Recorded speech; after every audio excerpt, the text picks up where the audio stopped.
Leverage classes के online platform पर आपका स्वागत। मैं मनीष सिंह हमेशा की तरह कुछ नई जानकारी, कुछ रोचक जानकारियों के साथ आपसे मिलता रहता हूँ। इस कड़ी में आज हम भारत के एक ऐसे राजा की बात करेंगे जिसे उत्तर भारत का अंतिम हिंदू सूर्य कहा जाता है। अर्थात उत्तर भारत का अंतिम हिंदू राजा। तो सर ये क्यों कहा जाता है? क्योंकि राजा तो पृथ्वीराज चौहान भी हुए, महाराणा प्रताप भी हुए, विक्रमादित्य भी हुए, यानी हेमू भी हुआ। तो ऐसे में हम अंतिम हिंदू सूर्य एक हर्षवर्धन को ही क्यों कहते हैं? तो इस वजह से क्योंकि यह अंतिम ऐसा हिंदू शासक था जो संपूर्ण उत्तर भारत पर अपना अधिकार बनाए रखा। तो आज कहानी है किसकी? हर्षवर्धन की। ठीक है, यहाँ पर आप देख सकते हैं ये फोटो जी किसका बना हुआ है? राजा हर्षवर्धन का बना हुआ है। ठीक है, जिनके हम बारे में जानेंगे, जिन्होंने भारत पर 606 यानी कि उत्तर भारत पर 606 ईस्वी से 647 ईस्वी तक क्या किया था? शासन किया। तो आज उस राजा राजा से जुड़े हुए कुछ प्रमुख बातें, उसकी विजय गाथा और साथ ही साथ कुछ एमसीक्यूज भी करेंगे जो उससे पूछे जाने वाले सवाल प्रत्येक प्रकार के एग्जामों में पूछे जाते हैं। चाहे वनडे एग्जाम हो, चाहे सिविल सर्विस हो, या एक अन्य कोई भी एग्जाम हो, उन सभी एग्जामों में समान रूप से बहुत ही महत्वपूर्ण ये राजा जिसका नाम क्या है? हर्षवर्धन। तो कहानी कुछ इस तरह है कि जब उत्तर भारत में एक गुप्त साम्राज्यों का वंश चल रहा था, 550 तक जाते जाते गुप्त साम्राज्य का पतन हो गया। उसके बाद एक ऐसी स्थिति उत्पन्न हुई कि पूरा उत्तर भारत एक गुप्तों के सामंतों द्वारा शासित किया जाने लगा। और ऐसा ही एक क्षेत्र था थानेश्वर, जहां पर पुष्यभूति वंश की स्थापना हुई थी। कौन से वंश की? पुष्यभूति वंश। पुष्यभूति वंश की बात करें तो जिसे वर्धन वंश भी कहा जाता है, जिसके संस्थापक कौन रहे हैं? नरवर्धन रहे। संस्थापक कौन रहे हैं? नरवर्धन रहे। नरवर्धन के पुत्र प्रभाकर वर्धन ने इस पुष्यभूति वंश अर्थात वर्धन वंश को चरम पर ले गए। अर्थात इसकी प्रतिष्ठा किस व्यक्ति से जुड़ी है? प्रभाकर वर्धन से जुड़ी। ये समय है कब? ठीक, हमने कहा गुप्तोत्तर काल के रूप में जाना जाता है, यानी गुप्तों के बाद का समय है। इस समय एक विदेशी जाति भी लगातार भारत पर आक्रमण का प्रयास कर रही थी और एक बार गुप्त शासक भानुगुप्त को पराजित भी किया था। हम बात कर रहे हैं हुड़ों की। हुड़ भी लगातार भारत में प्रवेश करने के इच्छुक बने हैं और पंजाब वाले क्षेत्र पर उन्होंने अधिकार भी कर लिया। ऐसे में प्रभाकर वर्धन ने थानेश्वर में अपनी सत्ता स्थापित की, एक जो पुष्य भीतवा वर्धन वंश के नाम से जाना जाता है। प्रभाकर वर्धन की बात करें तो प्रभाकर वर्धन के दो पुत्र थे। एक का नाम राज्यवर्धन था, बड़ा। छोटे पुत्र का नाम हर्षवर्धन था। और एक पुत्री थी जिसका नाम क्या था? राजश्री था। अर्थात दो पुत्र और एक पुत्रियां, तीन संतानें थी किसकी? प्रभाकर वर्धन की। प्रभाकर वर्धन जब थानेश्वर में गद्दी संभाल रहे थे तो पंजाब में होड़ लगातार आक्रमण कर रहे थे। तो ऐसे समय में एक प्रभाकर वर्धन ने अपने पुत्र राज्यवर्धन, बड़े पुत्र राज्यवर्धन को भेजा कि बेटा तुम जाओ और हुड़ों का दमन करके आओ। राज्यवर्धन चला जाता है हुड़ों की सीमा पर मुकाबला करने के लिए। और इसी दौरान प्रभाकर वर्धन की क्या हो जाती है? मृत्यु हो जाती है। इस मृत्यु के बाद की परिस्थितियों में कैसे हर्ष आगे निकला और उत्तर भारत का अंतिम हिंदू शासक बने, अंतिम हिंदू सूर्य बने हर्षवर्धन, हम उन्हीं की कहानी को, विजय गाथा को समझने का, मैप के द्वारा जानने का क्या करते हैं? प्रयास करते हैं। ठीक है, चलिए देखते हैं जरा कि क्या चीजें हैं जो हर्षवर्धन को सबसे विशिष्ट बनाती हैं। ठीक है, वो क्या चीजें हैं जो हर्षवर्धन को सबसे विशिष्ट बनाती हैं? ये एक भारत का हमने खाली मैप लिया है, मैं इसी पर आपको समझाने का प्रयास करता हूं कि थानेश्वर जो कि कहां पड़ता? हरियाणा में। ये जगह मैंने किस नाम से लिख लिया? इसे थानेश्वर लिख लिया। आप समझिएगा, हम हरियाणा की बात कर रहे हैं। थानेश्वर। थानेश्वर क्षेत्र किसका है? तो वर्धन वंश का है। किसका है? वर्धन वंश का है। पूरी बात समझेंगे तो निश्चित तौर पे आपको समझ में आ जाएगी। वर्धन वंश का, जिसकी स्थापना आपने जाना की, ठीक है, किसने किया? नरवर्धन। लेकिन चरम पर ले गए कौन? प्रभाकर वर्धन। ठीक है, थानेश्वर की बात है। थानेश्वर ये वाला क्षेत्र किसका था? होड़ों का क्षेत्र था। किसका क्षेत्र था? होड़ों का क्षेत्र। थानेश्वर में राजा उस समय कौन है? प्रभाकर वर्धन। कौन है? प्रभाकर वर्धन है। प्रभाकर वर्धन ने अपने बड़े पुत्र, ठीक है, राज्यवर्धन को भेजा किधर के लिए? हुड़ों का सामना करने। किसको भेज रहे हैं?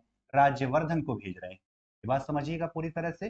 ठीक है, हम इसे डायग्राम से माध्यम से आपको समझाने का प्रयास कर रहे हैं कि प्रभाकर वर्धन ने हुड़ों का मुकाबला करने के लिए अपने बड़े बेटे राज्यवर्धन को भेजा कि बेटा तुम जाओ और हुड़ों का दमन करके आना। किसके दमन की बात कर रहे हैं? हुड़ों के दमन की बात करने की बात कर रहे हैं कौन? ठीक है, प्रभाकर वर्धन। राज्यवर्धन चला जाता है, ठीक, सामना करने के लिए हुड़ों का मुकाबला कर रहा था। इसी बीच खबर आती है कि प्रभाकर वर्धन की क्या हो गई? मृत्यु हो। प्रभाकर वर्धन की क्या हो जा रही है? मृत्यु हो जा रही है। ये खबर सामने आती है कि प्रभाकर वर्धन की मृत्यु हो गई। ऐसे में राज्यवर्धन वापस आ गया। कहां पर? थानेश्वर। गद्दी पर बैठ गया। एक घटना और रही। एक यहां पर एक क्षेत्र है उत्तर प्रदेश में जिसे आप इत्र की धरती के नाम से जानते हैं।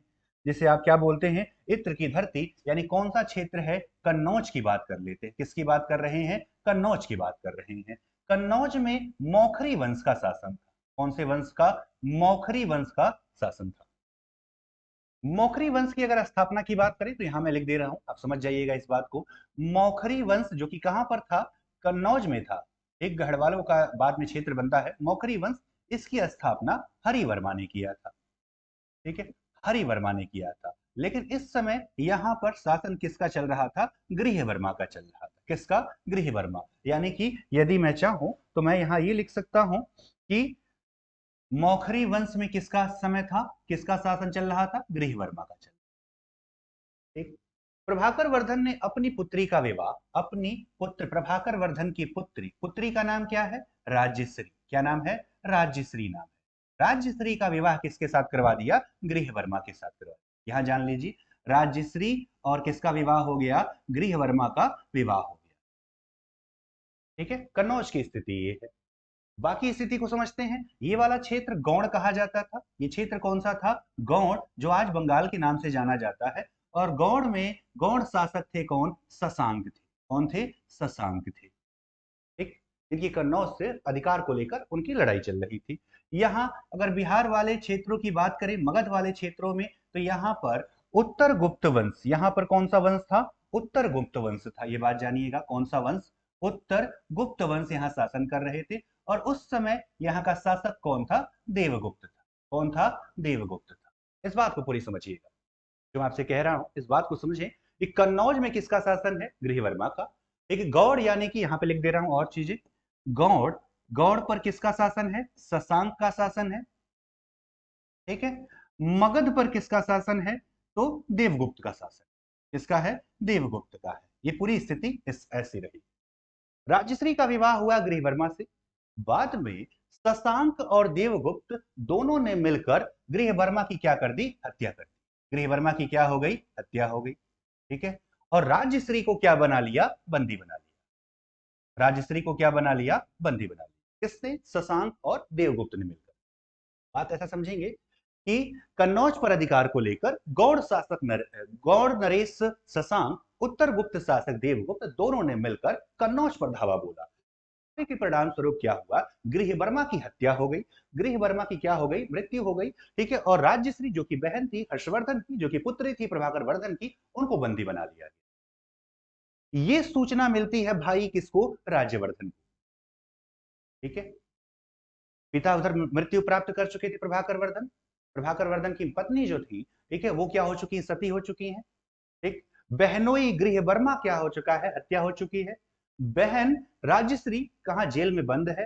राज्यवर्धन ये सूचना पाता है। सूचना पाकर कहां पहुंचेगा, कन्नौज पहुंचेगा।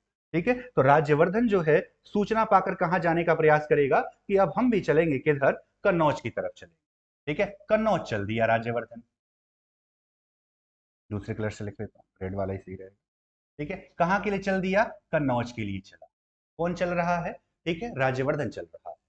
राज्यवर्धन पहुंचता है कहां पर, कन्नौज में। कन्नौज में पहुंचकर पहले उसने किसकी हत्या कर दी, देवगुप्त की हत्या कर दी। देवगुप्त का किस्सा समाप्त हो गया, यानी एक दुश्मन समाप्त। दूसरा दुश्मन कौन था, शशांक था।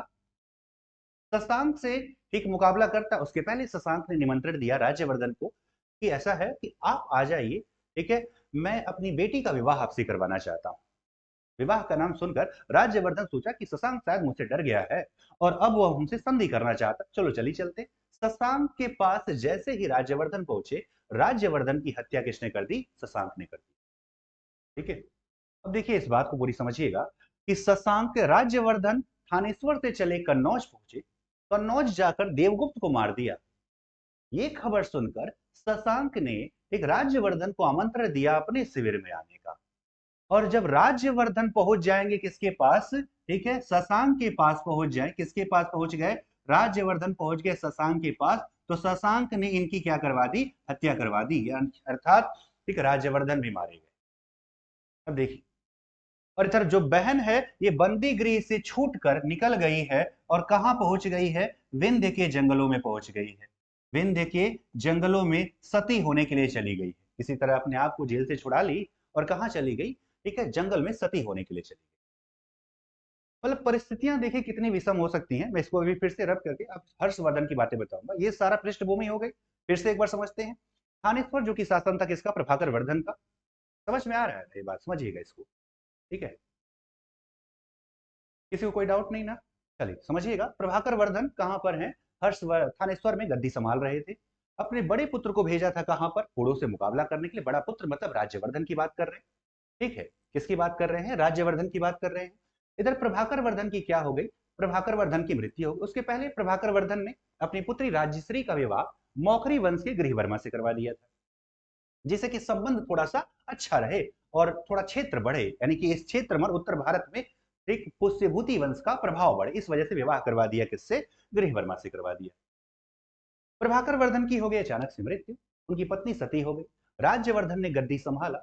गद्दी संभालते ही ये सूचना मिली कि मेरे बहनोई गृहवर्मा की हत्या शशांक और देवगुप्त ने मिलकर कर दिया है और मेरी बहन राजश्री को बंदी बना दिया है। स्थिति ये है। ठीक है, बहन राजश्री बंदी हो गई है। ठीक है, बहनोई गृहवर्मा की हत्या हो चुकी है। उधर पिता की मृत्यु स्वाभाविक रूप से हो चुकी है और माता या सुमन माता जो है वो क्या हो चुकी है?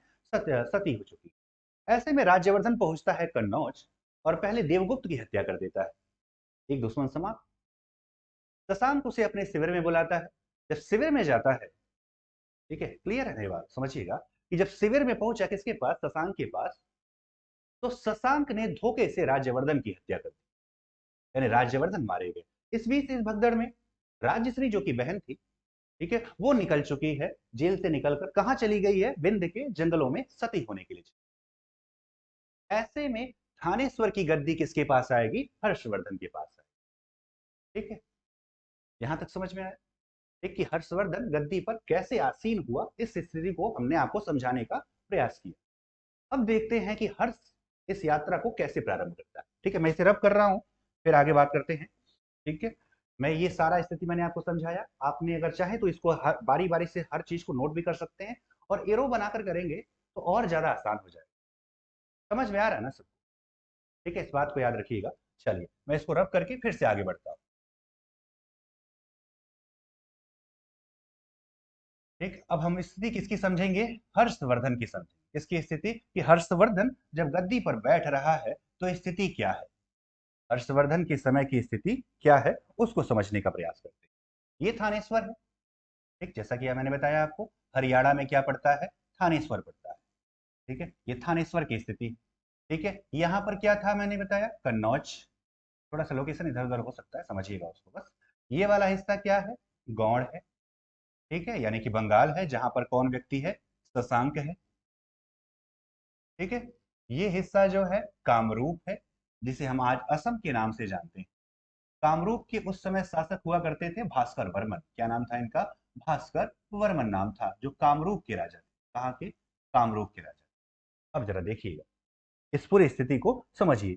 गद्दी पर बैठने का समय किसका आया है? हर्षवर्धन का। यानी अब थानेश्वर की गद्दी पर अब जो है, थानेश्वर की गद्दी पर कौन बैठेगा? ये देखिए, थानेश्वर की गद्दी पर कौन बैठता है? दूसरे कलर का इस्तेमाल करता हूं। हर्षवर्धन बैठेगा। ठीक, परिस्थितियां देखिएगा कैसी। पिता की मृत्यु हो चुकी है, माता जो है सती हो चुकी है, बड़ा भाई राज्यवर्धन की हत्या हो चुकी है, बहनोई गृहवर्मा की हत्या हो चुकी है, बहन निकल चुकी है सती होने के लिए, विंध्य के जंगलों में जा रही है। ऐसे विषम परिस्थितियों में गद्दी किसने संभाला? हर्षवर्धन ने संभाला। क्यों महान है? इस चीज से आप समझ सकते हैं कि कौन सी विषम परिस्थिति में हर्ष ने इस पूरी घटना को या पूरे इस उत्तर भारत को संभालने का क्या किया था? प्रयास किया। हर्ष गद्दी पर बैठा। अब गद्दी पर बैठा तो पहला चीज तो ये कि पहले बहन वाला क्षेत्र छुड़ाया जाए और साथ ही बहन को ढूंढा जाए। तो बहन को छुड़ाना है और ढूंढना है तो कहां चलना पड़ेगा? थानेश्वर से कन्नौज चलना पड़ेगा। ठीक है, कन्नौज के लिए निकल दिया। ठीक, कन्नौज के लिए निकल रहा था। इस बीच में भास्कर वर्मन ने अपने दूत को भेजा किसके पास? हर्ष के पास, कि आप जाओ और उनसे कहो कि हम भी आपकी मदद करना चाहते हैं, क्योंकि गौड़ शशांक से वो भी परेशान थे और वो ये चाहते थे कि जब आप गौड़ पर कब्जा करो तो आधा हिस्सा किसको दे दो? हमारी तरफ पड़ता है, बंगाल और असम पास पास में है, तो हमें दे देना। ठीक है, कुंतल नामक एक दूत आता है बात करने के लिए। किससे? ठीक, किसके पास आता है? तो थानेश्वर से जब यात्रा शुरू किया, हर्ष के पास आया कौन? ठीक है, एक दूत किसका? भास्कर वर्मन का आया। हर्ष तैयार हो गया, चलो एक से भले दो, एक से भले दो, सेना बड़ी हो गई। सेना बड़ी हुई, ये सूचना जब गौड़ नरेश शशांक को मिली तो वो भाग लिया, कन्नौज से भाग लिया, कन्नौज से भाग कर चला गया, फिर से गौड़ की तरफ फरार हो गया। ठीक है, हर्ष अब कहां पहुंच चुका है? कन्नौज पहुंच चुका है। ठीक, हर्ष कन्नौज में पहुंच गया। ठीक है, वो कन्नौज से गौड़ नरेश शशांक फरार हो चुका है। तो पहला काम ये कर लिया जाए कि बहन को ढूंढ लेते हैं। ठीक है, किसको ढूंढने की बात हो रही है? बहन को ढूंढने की बात हो रही है। ठीक है, ठीक, बहन यहां से निकल चुकी है कहाँ के लिए? विंध्य के जंगलों में जाने के लिए। बहन का नाम क्या है? राजश्री नाम है। प्रिय बहन थी, एक ही बहन थी तो प्रिय तो होगी ही। राजश्री। ठीक, कहाँ जा रही हैं? विंध्य के जंगलों में जा रहे हैं। किस लिए? सती होने के लिए जा रहे हैं। एक बौद्ध भिक्षु जिसका नाम है दिवाकर मित्र, वो सूचना देता है हर्ष को कि आपकी बहन कहाँ पर है, मुझे पता है। ठीक है, उस बौद्ध भिक्षु का नाम क्या है? दिवाकर मित्र नाम है। ठीक, ये बौद्ध भिक्षु है दिवाकर मित्र, जो यह बता रहा है हर्ष के कि मुझे आपकी बहन का पता पता हुआ है, चलिए मैं आपको ले चलता हूँ किसके पास? आपकी बहन के पास। अपनी अपनी बहन को मना कर ले आइए। हर्ष चला गया, राजश्री के पास मनाकर वापस लाया, और हर्ष ने, ठीक है, अपना राज्याभिषेक दोबारा कहां पर कराया? कन्नौज में। और खुद और अपनी बहन के साथ कन्नौज में शासन व्यवस्था की क्या की? शुरुआत की। इस तरह से कन्नौज से हर्ष ने पूरे उत्तर भारत को, उड़ीसा, ठीक है, इधर, ठीक, यहाँ पर गुजरात, ठीक, मध्य भारत, इन सभी क्षेत्रों पर धीरे धीरे अपना प्रभाव बढ़ाता गया। तो कहानी का मूल अर्थ यह रहा कि जब 606 में दोबारा राज्याभिषेक करवाता है कौन? हर्ष। ठीक, तो खुद अकेले नहीं, अपनी बहन के साथ, राजश्री के साथ मिलकर उसके शासन व्यवस्था को कन्नौज से संभालना शुरू किया। थानेश्वर अब राजधानी नहीं रह गया, राजधानी क्या बन गया है? थाने, कन्नौज बन चुका है। यहां से शासन व्यवस्था शुरू हो गई, बड़ा अच्छा चल रहा था। ठीक है, लगातार विजय अभियान चल रहे थे। इस पूरी स्थिति को आपने समझा? ठीक है, फिर मैं इसे रब कर रहा हूं, फिर आगे बताता हूं।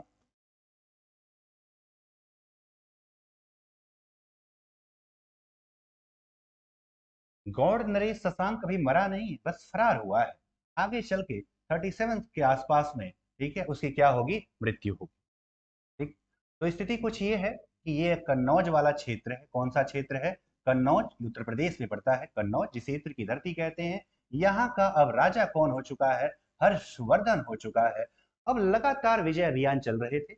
ठीक है, हौसले बढ़ने लगे, हौसले बढ़े तो लगा कि उत्तर से कहां तक चल दें, दक्षिण की तरफ भी चलें। लेकिन दक्षिण में जब ये गए, ठीक है, तो एक नदी जिसे आज आप नर्मदा के नाम से जानते हैं, तब इसका नाम क्या हुआ करता था? रेवा नदी हुआ करता था। कौन सा नाम? रेवा नदी। ठीक है, रेवा नदी के तट पे पहुंचे तो बादामी के चालुक्य शासक, ठीक है, बादामी के चालुक्य शासक, जिसका नाम महान पुलकेशिन द्वितीय है। क्या नाम है? पुलकेशिन द्वितीय की बात करते हैं। उससे एक भयंकर युद्ध हुआ। इसके साथ, पुलकेशिन द्वितीय के साथ एक भयंकर युद्ध हुआ, और इस युद्ध में हर्ष की हार हो गई। ठीक है, किसकी हार हो गई? हर्ष की हार हो गई। तो इतना तो क्लियर हो गया हर्ष को, हर्ष इस बात को पूरी तरह समझ गया कि दक्षिण की तरफ मैं प्रवेश नहीं कर पाऊंगा। मैं किधर नहीं जा सकता हूं? दक्षिण की तरफ नहीं जा सकता हूं। दक्षिण में एक महान राजा है। ठीक है, दक्षिण में क्या है? एक महान राजा है जो इस सारी व्यवस्था को संभालने का कार्य कर रहा है। हर्ष की हार हुई। हर्ष यह समझ गया कि दक्षिण में नहीं जाना चाहिए, उत्तर में ही अपने शासन को आगे बढ़ाना चाहिए। हर्ष ने इसमें काफी समृद्धि भी पाई। इस दौरान इसके दरबार में कुछ बड़ी घटनाएं हुई। उन घटनाओं को भी अगले स्लाइड में जानने का प्रयास करते हैं। उम्मीद है पूरी क्लास को ये बात समझ में आ रही है। पीछे तक सारे लोग जानिए। ठीक है, सभी लोग इस बात को ध्यान रखें। ये कहानी हम बता रहे हैं हर्ष की विजय गाथा की, जिसमें ये सारी परिस्थितियां बनी कि कैसे हर्ष गद्दी पर बैठा और अपने क्षेत्र का क्या किया? विस्तार किया।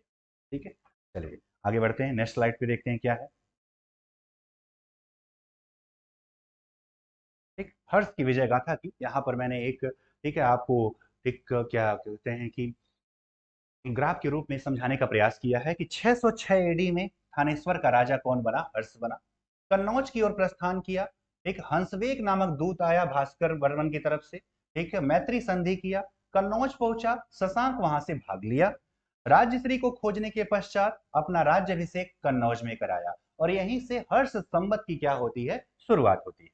दक्षिण की ओर बढ़ने का प्रयास किया तो रेवा नदी के तट पर पुलकेशिन द्वितीय ने हर्ष को क्या कर दिया, पराजित कर दिया। ये सारी बात समझिए। ठीक है, कामरूप असम का पुराना नाम था। कामरूप किसका पुराना नाम है, असम का पुराना नाम है। चलिए आगे देखते हैं, कुछ प्रमुख फैक्ट्स की बात कर लें जो हर्ष से जुड़े हैं। एक नाम आता है वेनसांग का। कहा यह भी जाता है कि हर्ष जो है वेनसांग के प्रभाव में आकर ही बौद्ध धर्म अपनाया, तो ये बात सही नहीं है। हर्ष वेनसांग के आने से पहले बौद्ध धर्म की तरफ अपनी झुकाव को प्रदर्शित कर चुका था।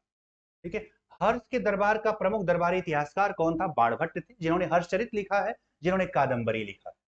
ठीक है, जिन्होंने क्या लिखा है, कादम्बरी लिखा है। याद रखिएगा, हर्षचरित और कादम्बरी किसकी रचना है, तो याद रखिए बाणभट्ट की रचना। ठीक है, वेनसांग की बात करें तो 629 में आया, 645 तक रहा। भारत के अनेकों शहरों में गया, भीनमाल जैसी जगहों पर, राजस्थान में भी गया। इन क्षेत्रों में पहुंचकर भारत की स्थिति के बारे में लिखता है। स्थल मार्ग से आया था, जल मार्ग से वापस जाएगा। ये सारी कहानियां हैं जो किससे जुड़ी हैं, वेनसांग से, जिसे यात्रियों का राजकुमार भी कहा जाता है। अपना यात्रा विवरण लिखा किस नाम से, सी यूकी के नाम से। किसके नाम से, सी यूकी के नाम से। ठीक है, और खुद जो है छठे महामोक्ष परिसर जो कि प्रयागराज में होता है, जिसे आप कुंभ के नाम से जानते, आपने सुना कि अपनी बहन के साथ कुंभ में उपस्थित होता था हर्ष और अपना सर्वस्व दान कर देता। कुंभ की महत्ता का पहला ऐतिहासिक प्रमाण भी यहीं से मिलता है। नालंदा में गया, वहां पढ़ा और पढ़ाया भी। थल मार्ग से आया था, जल मार्ग से वापस गया। हर्ष ने भी तीन कहानियां ऐसी है कि हर्ष की पत्नी ने उससे कहा कि आप बाणभट्ट से अपनी तारीफ तो खूब करवाते रहते हो, कभी आपको भी क्या इतना नॉलेज वगैरह है, ज्ञान वगैरह है। तब हर्ष ने तीन नाटक लिखे, नागानंद, रत्नावली और प्रियदर्शिका। कहा तो ये भी जाता है कि ये नाटक हर्ष ने खुद नहीं लिखे, किसी और ने लिखे थे, पैसे देकर खरीद कर अपने नाम से करवा लिया। किसको, नागानंद, रत्नावली और प्रियदर्शिका, तीन नाटक। ठीक, हर्ष के समय की एक बड़ी बात यह रही कि इसके समय से सामंतवाद अपने चरम पर आ चुका। सामंतवाद क्या होता है, बड़े राजा के अधीन छोटे छोटे राजाओं का विकास होना, अर्थात अपना शासन चलाने के लिए यानी कि वेतन के बदले भूमि प्रदान करना और भूमि से शक्तिशाली होते जाए। दो स्रोत भी मिलते हैं, एक बांसखेड़ा शाहजहांपुर से और एक मधुबन मऊ जिला उत्तर प्रदेश से मिलते हैं, जो हर्ष के बारे में बताते हैं। तो ये कहानी रही हर्ष की। 647 ईस्वी में हर्ष की क्या हो जाएगी, मृत्यु हो जाएगी। इस पूरी बात को जानिएगा। हर्ष का कोई पुत्र नहीं था, तो यह शासन वंश भी वहीं क्या हो गया, समाप्त हो गया। ठीक है, कब मृत्यु होगी, 647 में हर्षवर्धन की क्या हो जाएगी, मृत्यु हो जाएगी। तो ये हर्ष की विजय गाथा और उसकी समाप्ति की बात रही। इसी के बाद से, ठीक है, यूं कहा जाए कि धीरे धीरे अब ये प्राचीन इतिहास की समाप्ति होगी, क्योंकि जैसा कि आप जानते हो 712 में मोहम्मद बिन कासिम के आक्रमण से प्राचीन इतिहास समाप्त होता है और मध्यकालीन इतिहास की क्या होती है, शुरुआत होती है। ठीक है, अब इसी से जुड़े हुए कुछ प्रमुख सवाल को भी कर लेते हैं। एक, चलिए देखिए पहला सवाल क्या रहा है, सम्राट हर्ष ने अपनी राजधानी थानेश्वर से कहां स्थानांतरित की। आसान सा सवाल, पहले स्लाइड में ही बताया। जवाब क्या रहा, कन्नौज रहा। ठीक है, सबका जवाब सही है, बिल्कुल, बहुत बढ़िया। चलो ठीक है, आ जाओ जरा दूसरे सवाल पे, तुरंत तुरंत उत्तर बताओ, आसान से सवाल है ना। सम्राट हर्षवर्धन ने दो महान धार्मिक सम्मेलनों का आयोजन किया था, कहां पर किया था, तो एक तो अपनी राजधानी में और दूसरा प्रयागराज में। जवाब क्या हो जाए, कन्नौज तथा प्रयाग में दो महान धार्मिक सम्मेलनों का आयोजन किया था। ठीक, आ जाइए जरा अगली स्लाइड पर।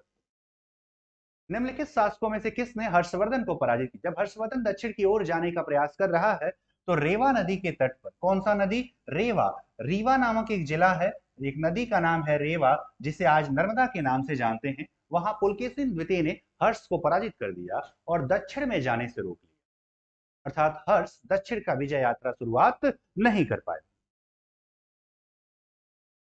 पढ़ते हैं चौथा सवाल, क्या कह रहा है, कह रहा है कवि बाण निवासी था, बाणभट्ट निवासी था, कहां का, पाटलिपुत्र का, थानेश्वर का या भोजपुर का या उपयुक्त में से कोई नहीं। ठीक है, किसकी बात कर रहा है, ठीक है, कवि बाणभट्ट की बात कर रहा है। बाणभट्ट ने दो कहानी है, दो प्रमुख ग्रंथ भी लिखे, जैसा कि मैंने कहा हर्षचरित लिखा, जैसा कि मैंने कहा कि उसने जो है एक और लिखी जिसका नाम क्या था, कादम्बरी लिखा। किसने लिखा था, एक बाणभट्ट ने लिखा था। सवाल क्या है कि एक बाणभट्ट कहाँ का निवासी था। याद यह भी रखिएगा कि बाणभट्ट एक दरबारी इतिहासकार था। किसके दरबार का, हर्षवर्धन के दरबार का दरबारी इतिहासकार था। किसकी बात हो रही है, बाणभट्ट की बात हो रही है। ठीक है, सारे लोग बताओ। ठीक, अभी बताया था थोड़ी देर पहले बाणभट्ट के बारे में। आपको बताना है कि ये जो बाणभट्ट था ये कहाँ का निवासी था। ठीक है, बाणभट्ट भोजपुर का था या पाटलिपुत्र का था या स्वयं थानेश्वर का था, जो कि राजधानी थी, जो कि क्या थी, राजधानी थी। आपको ये बताना है, ठीक है, कि कौन सा जवाब इसका क्या होगा, सही होगा।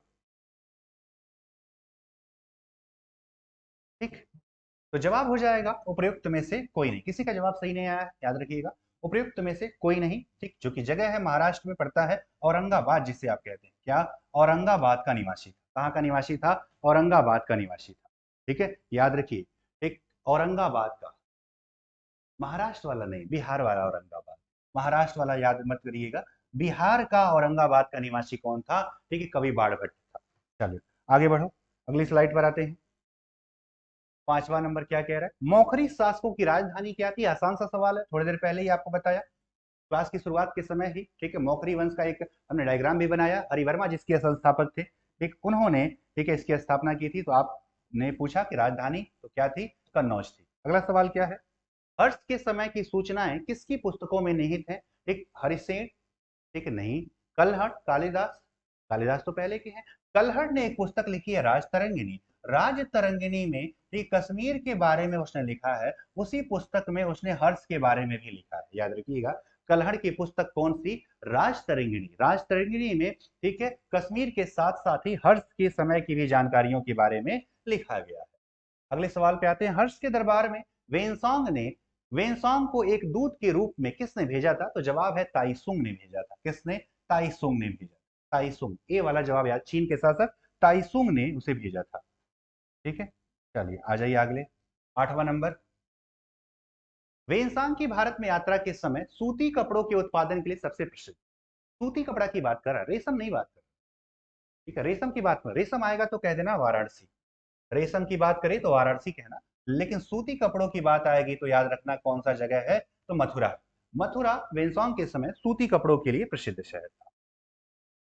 9 नंबर पे देखते हैं क्या है, चीनी यात्री वेनसोंग ने किस विश्वविद्यालय, आसान सा सवाल, क्लास की शुरुआत में ही आपको यह क्लियर कर दिया था, उम्मीद होगा आपको याद होगा। नालंदा में पढ़ा भी, नालंदा में पढ़ाया भी।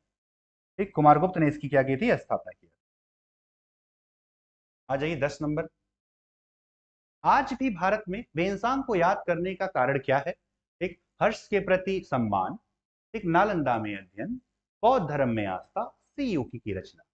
तो सीयूकी की रचना के माध्यम से वेनसोंग ने उस सारी भारत की तत्कालिक स्थिति का सटीक वर्णन किया है, इस वजह से उसे हम याद करते हैं। चलिए, उम्मीद है ये क्लास आपको अच्छी लग रही होगी, ठीक, जिसमें हमने ये सारा बात जानने का प्रयास किया। चीनी यात्री जिसने भीनमाल की यात्रा की, थोड़ी देर पहले ही बताया था, वेनसोंग ने भीनमाल की भी क्या की थी, यात्रा किया था। किसने, वेनसोंग ने। भीनमाल कहाँ पड़ता है, याद रखिएगा, ये राजस्थान में पड़ता है। कहाँ पड़ता है, राजस्थान की। यहाँ की भी यात्रा किसने किया था, तो वेनसोंग ने किया था। आ जाइए अगले सवाल पर, 12 नंबर क्या कह रहे हैं, सीयूकी की रचना नामक यात्रा विवरण निम्नलिखित में से किससे जुड़ा है। आसान सा सवाल है, किससे जुड़ा है, तो वेनसोंग से जुड़ा है। ये इतना नहीं, ये गलत लिख गया है यहाँ पर। ठीक है, याद रखिए कितना सवाल है आपका, सीयूकी की रचना, ठीक है, याद रखिएगा, फोक्यूकी, ठीक है, जो वो किसकी है, फाइयान की है। सीयूकी किसकी है, वेनसोंग की है। मेगास्थनीज की क्या रही है, इंडिका रही है। और अल्बरूनी की क्या रही है, किताब उल हिंद रही है। क्या रही है, किताब उल हिंद रही है। ठीक, अगला सवाल है, थोड़ा ध्यान से देखना होगा। भारत की यात्रा करने वाले चीनी यात्री युआन चुआंग, जिसे वेनसोंग के नाम से जानते, ने तत्कालीन भारत की सामान्य दशाओं और संस्कृति का वर्णन किया है। इस संदर्भ में निम्नलिखित में से कौन सा कथन सही है। सड़क और नदी मार्ग लूटपाट से पूरी तरह सुरक्षित थे। जहां तक अपराधों के लिए दंड का प्रश्न है, अग्नि, जल व विष द्वारा सत्य परीक्षा लिया जाता था, जो किसी भी व्यक्ति की निर्दोष अथवा दोष के निर्णय के साधन थे। व्यापारियों को नौघाटों और नौकों पर शुल्क देना पड़ता, तो पहला वाला तो गलत है। ठीक है, ये नहीं कहा जा सकता है कि लूट मार से पूरी तरह सुरक्षित है। ये भी सही है, ये भी सही है, जवाब है ये। ठीक है, यहाँ एक शब्द लिखा है सत्य परीक्षा, जिसको गुप्त काल में मैं कहता हूँ दिव्य परीक्षा। क्या, किस नाम से जाना जाता है, दिव्य परीक्षा। बड़ी रोचक कहानियां हैं। ठीक है, दिव्य परीक्षा की बात करते हैं, किसकी बात करते हैं, दिव्य परीक्षा। क्या होता है सर दिव्य परीक्षा, दिव्य परीक्षा निर्दोष और दोषी साबित होने का एक प्रयोग, जो हर वर्ग के लिए अलग अलग है। यदि आप ब्राह्मण वर्ग के हैं और आपको निर्दोष साबित करना है, दोषी साबित करना है, तो क्या किया जाए, एक तुला ले लिया जाए। ठीक है, एक तुला खाली है, दूसरे तुला पे आपको बैठा दे। यदि तुला का दूसरा वाला हिस्सा ऊपर नहीं उठा, तब आप दोषी। लेकिन आप बताओ, सिंपल सी बात, कि अगर एक दो तराजू है, एक पलड़े पर भार रख दे तो ये वाला उठेगा कि नहीं उठेगा? ये तो उठ ही जाएगा। अर्थात ब्राह्मण कभी दोषी नहीं हो सकता। क्षत्रिय के लिए क्या था? आग बिछा दी जाती थी। अगर आग को चलकर पार कर गया, अग्नि परीक्षा जिसे कह लें, आग को चलकर पार कर लिया तो समझिए वो दोषी नहीं। वैश्य के लिए क्या था? एक निश्चित समय के लिए पानी में डुबा दिया जाए, अगर जिंदा बच गया तो दोषी नहीं है, अगर मर गया, पानी में डूब जाने से मृत्यु तो हो ही जाएगी, अगर मर गया तो दोषी है। तो दंड तो मिल ही गया, मरने से ही दंड हो गया। शूद्र के लिए क्या था? विष पिलाया जाता था। अगर विष का असर नहीं हुआ तब तो निर्दोष है, अगर विष का असर हो गया तो दंड मिल गया। आप समझ सकते हैं कि उस समय की सामाजिक स्थिति की दशा क्या रही होगी, निम्न वर्गों के क्या हालात रहे होंगे। इस दिव्य परीक्षा या सत्य परीक्षा के नाम से भी आप जानते हैं, जहां अग्नि जल व विष द्वारा लिखा गया। ब्राह्मण के लिए तुला था, क्षत्रिय के लिए अग्नि था, वैश्य के लिए जल था और शूद्र के लिए विष वाली परंपरा थी। चलिए आगे बढ़ते हैं। ठीक, तो ये आज के प्रमुख सवाल रहे, कुछ प्रमुख बातें रही। एक जो हर्ष के को रोचक बनाती हैं, हर्षवर्धन जो कि भारत का अंतिम हिंदू सूर्य है, आपकी परीक्षा, और साथ ही साथ रोचकता को बनाए रखने में हर्ष एक ऐसा शासक होगा जो उत्तर भारत का, संपूर्ण उत्तर भारत का अंतिम हिंदू शासक होगा। ठीक, तो आज की वीडियो में बस इतना ही। ठीक है, देखने के लिए बहुत बहुत धन्यवाद। जुड़े रहिए और ऐसे अन्य रोचक इतिहास की विशेष कहानियों को और जानेंगे, समझेंगे और उनसे संबंधित सवाल भी करेंगे। तब तक के लिए आप सभी को एक शुभकामनाएं और साथ ही साथ धन्यवाद।